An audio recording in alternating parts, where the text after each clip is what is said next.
we're pleased to be joined by Cynthia McCaffrey, UNICEF Representative to India. Cynthia, welcome to the show.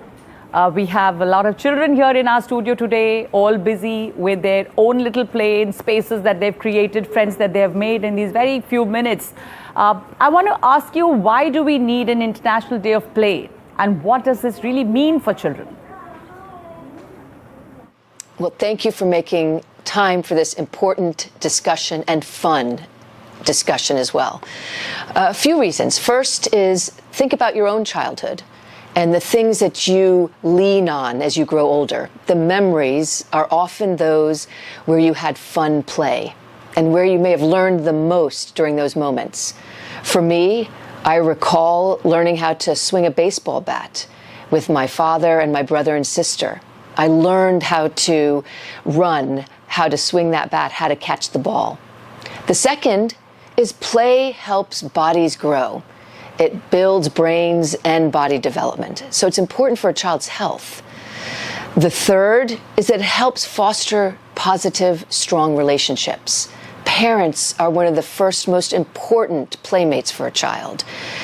Caregivers, coaches. This builds strong relationships that children learn how to have and to build throughout their lives. And finally, it works. It shows again and again in research that when you play, you're able to learn better and you can take those skills for life. Of course. And how do you see the focus on play complementing UNICEF's broader goals for child well-being in India, particularly in areas like health, education, and protection? I'm so glad you asked that question. For 75 years, UNICEF has been proud to be working alongside the government of India, and we've been working with them and learning from and with them.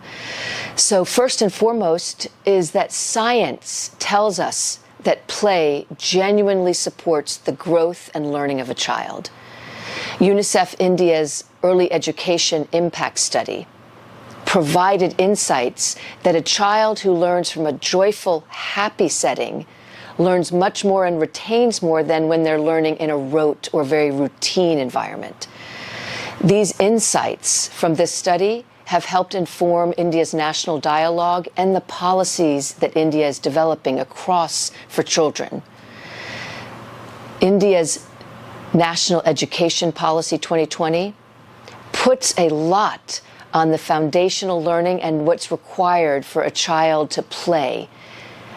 In the first 5 years of learning, the National Education Policy invests in the fact that children learn by doing and playing and not just sitting and communicating with teachers and each other.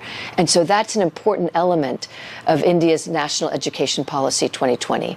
And so there are two examples where we're taking data and evidence and helping to inform the policies and practices that we're testing and rolling out together across India. Sure. India has a vast and diverse population, Cynthia. How does UNICEF support the government to make the benefits of play accessible to all children?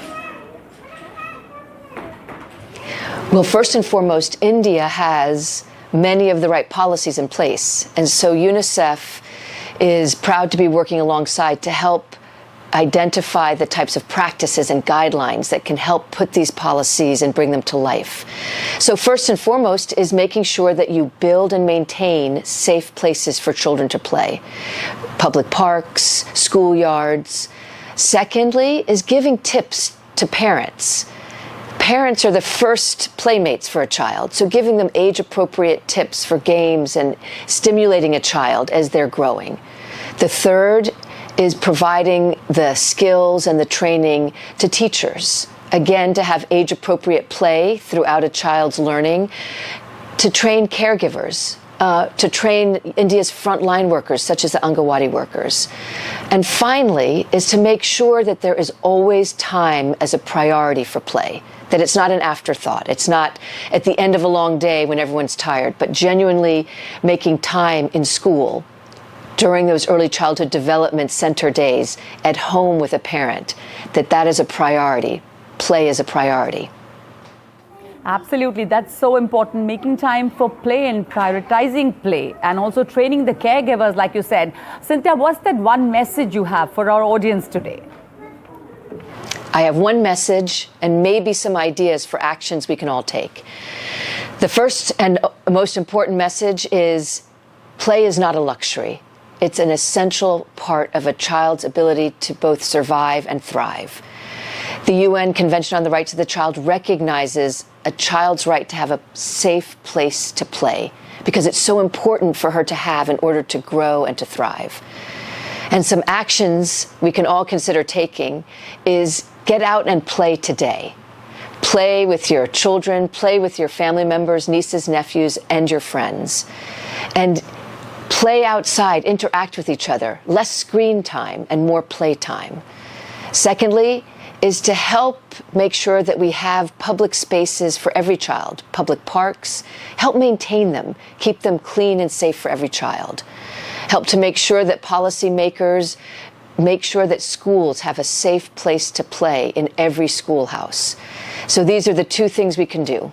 Get out and play and make sure that we've got safe places across India for every child. So to summarize the key message, play is not for tomorrow. Play is for today. Play is for every day. Choose play every day.